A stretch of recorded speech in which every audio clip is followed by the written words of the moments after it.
বিক্ষিপ্ত কিছু অশান্তি হলেও বিধানসভা নির্বাচনের প্রথম দফার ভোট মিটেছে শান্তিতেই। এবার চ্যালেঞ্জ দ্বিতীয় দফার। ভবানীপুর সহ একাধিক হেভিওয়েট কেন্দ্র ভোট হবে ওই দিন। তার আগে কড়া হচ্ছে নির্বাচন কমিশন। একদিকে অভিষেক বন্দ্যোপাধ্যায়ের গড় বলে পরিচিত ডায়মন্ড হারবারের 5 জন পুলিশ আধিকারিককে সাসপেন্ড করা হলো। অন্যদিকে দ্বিতীয় দফার ভোটের আগে আরও 11 জন পুলিশ পর্যবেক্ষককে নিয়োগ করল কমিশন। শুক্রবার রাজ্যের মুখ্য সচিবকে দেওয়া এই নির্দেশিকায় ডায়মন্ড হারবারের 5 জন পুলিশ আধিকারিককে সাসপেন্ড করার কথা বলা হয়েছে। পাশাপাশি তাদের বিরুদ্ধে অবিলম্বে বিভাগীয় তদন্ত শুরু করার নির্দেশ দিয়েছে নির্বাচন কমিশন। সেই তালিকায় রয়েছেন ডায়মন্ড হারবারের এসডিপিও সজল মণ্ডল, ডায়মন্ড হারবারের অতিরিক্ত police super Sandip Garai, Diamond Harbour থানার আইসি মৌসুম চক্রবর্তী, ফলতা থানার ইন্সপেক্টর অজয় বাগ। সাসপেন্ড করা হয়েছে উস্তি থানার ওসি শুভেচ্ছা বাগকেও।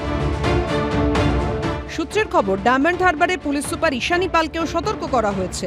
ইসিআই का जो অবজারভার আছে, জেনারেল অবজারভার, পুলিশ অবজারভার পাশে অ্যাসেম্বলি সিট আছে, ওরা দেখে ওরা কিছু কমপ্লেন্ট করে ইয়া কোনো ডিও থেকে আরও থেকে সি অফিস থেকে যায়, ইসিআই বিবেচনা করে ট্রান্সফার করে। প্রত্যেক ইলেকশন আগেও হয়েছে, এবারও হচ্ছে। কমিশন সূত্রে খবর, সাসপেন্ড হওয়ায় পুলিশ আধিকারিকদের বিরুদ্ধে গুরুতর শৃঙ্খলা ভঙ্গ ও নির্বাচনে পক্ষপাতমূলক আচরণের অভিযোগ উঠেছে। গুন্ডা ভোট লুটের গুন্ডা, রেজিস্টার্ড গুন্ডা।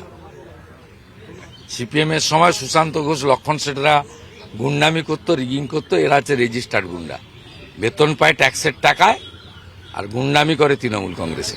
দেখুন, বিজেপির গ্রাউন্ডে কিছু নেই, ওয়ার্কার নেই, সাপোর্টার নেই। ওরা তো এই একের পর এক কনস্পিরেসি, আর এখন ইলেকশন কমিশনকে দিয়ে একে ট্রান্সফার, ওকে সরানো, এই রেগুলেশন এইসব করছে। 4 তারিখে ফলটা বেরোক, জ্ঞানেশ কুমার শুদ্ধু গোটা ইলেকশন কমিশনকে জনগণের দরবার থেকে কি করে ট্রান্সফার করতে হয় ভোটের রেজাল্টে বাংলা এবার বুঝিয়ে দেবে।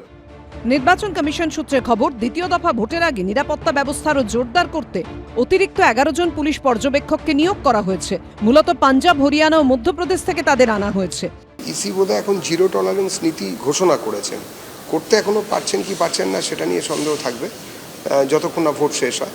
কিন্তু জিরো টলারেন্স নীতি যদি নিয়ে থাকেন তাহলে ওইভাবেই করা উচিত, এবং কোনো রকমভাবে ভারতীয় গণতন্ত্রের সঙ্গে যারা ছেলে খেলা করার চেষ্টা করছে তাদের রেয়াত করা উচিত হবে। পরিষ্কার কথা, যত পর্যবেক্ষক, প্যারামিলিটারি, মিলিটারি কার্স আপনারা সব ঘোরাচ্ছেন, আমাদের রিকোয়েস্ট একটু ট্যাঙ্কগুলো ঘুরিয়ে দিন, আর গোটা কয়েক রাফায়েল উড়বে, একটু রাফায়েল।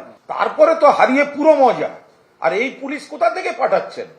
আরে আপনারা এবার ইউনাইটেড নেশন থেকে আনুন ফোর্স। তারপরেও সব থেকে ইতিহাস গড়া আসন নিয়ে বিজেপিকে বাংলার মানুষ বান্ডিল করে হারাবে। নির্বাচন কমিশন সূত্রে খবর, এই 11 জন পুলিশ পর্যবেক্ষকের মধ্যে শুধুমাত্র দক্ষিণ 24 পরগনাতেই থাকবেন 3 জন পর্যবেক্ষক। দায়িত্বে রয়েছেন আইপিএস অজয় পাল শর্মা, আইপিএস কুমার আশিস, আইপিএস অঙ্কুর জৈন।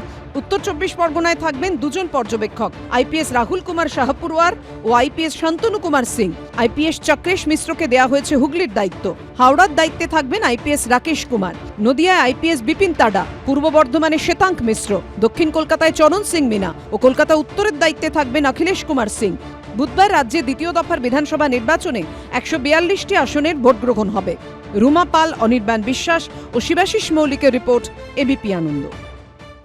এবিপি আনন্দ, এগিয়ে থাকে, এগিয়ে রাখে।